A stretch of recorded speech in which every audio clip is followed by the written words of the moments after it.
자, 양화진에 가면 백정 전도의 개척자라고 불리는 무어 선교사의 무덤이 있습니다. 1892년 32세의 나이로 조선 땅을 밟은 무어 선교사. 지금의 소공동 그 롯데호텔 자리에 세문안교회 다음으로 두 번째 장로교인 곤당골 교회를 세웠습니다. 교회 안에서 예수 학당을 열어서 교육 선교에도 힘을 기울였는데 학생들 가운데 이 봉주리라 하는 불리는 학생이 있었습니다. 이 학생은 백정 박씨의 아들이에요. 당시 조선 사회에서 백정이라는 것은 인간의 취급을 받지 못하던, 이름도 없었고 단지 성만 있을 뿐이었습니다. 어느 날 아들 봉주리로부터 아버지가 이 백정 박씨가 장티푸스에 걸려 죽게 되었다는 소식을 듣고 무어 선교사가 방문을 합니다.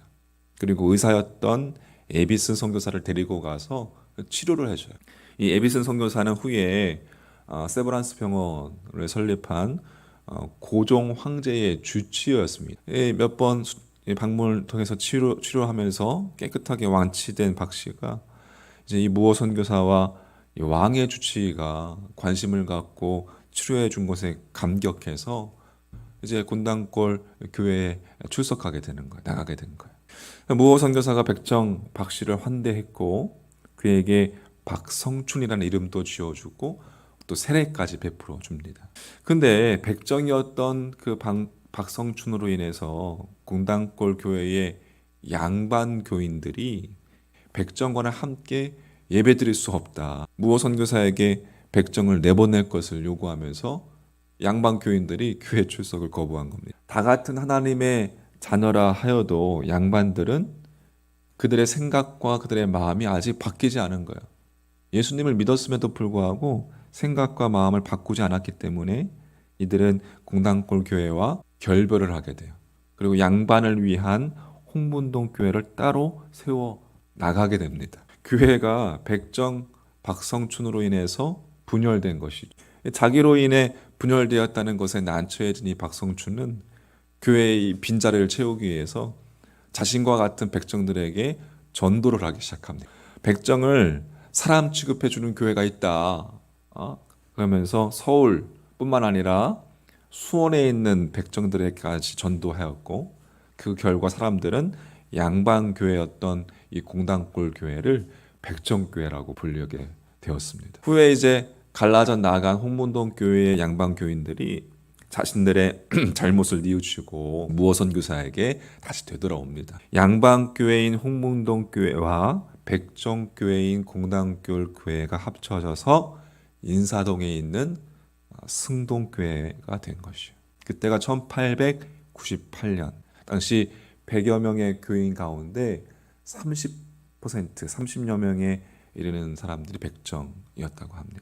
후에 이 무어 선교사의 후원과 지도하에 백정 해방을 위해서 조선 정부에 탄원서를 수차례 올리고 마침내 이 땅의 백정들은 해방의 감격을 맛보게 되었던 것이죠. 이 한국 개신교 선교 역사, 이 무어 선교사의 백정 해방을 세계를 뒤집어 놓은 사건이다라고 그렇게 불렸습니다. 남녀노소, 빈부 귀천을 막론하고 모든 사람에게 차별 없는 복음을 전하던 무어 선교사는 1906년 장티푸스에 걸려 46세의 나이로 숨을 거두고 양화진에 묻히게 됩니다. 조선 땅을 밟은 지 14년 만의 일이었어요. 여러분, 무어 선교사는 지구 반대편 미국에서 태어난 미국인이었습니다. 당시 그에게 있어서 조선 땅은 이방 땅이었어요. 미개한 나라. 조선인은 자신과는 아무런 상관없는 이방인이었습니다.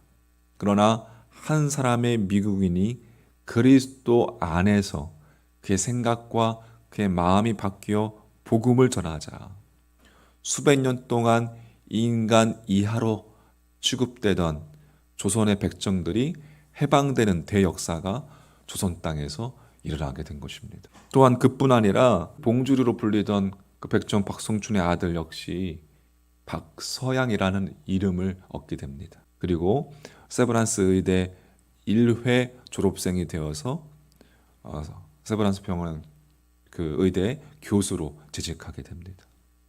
백정의 아들이 사회의 지도자가 된 거예요.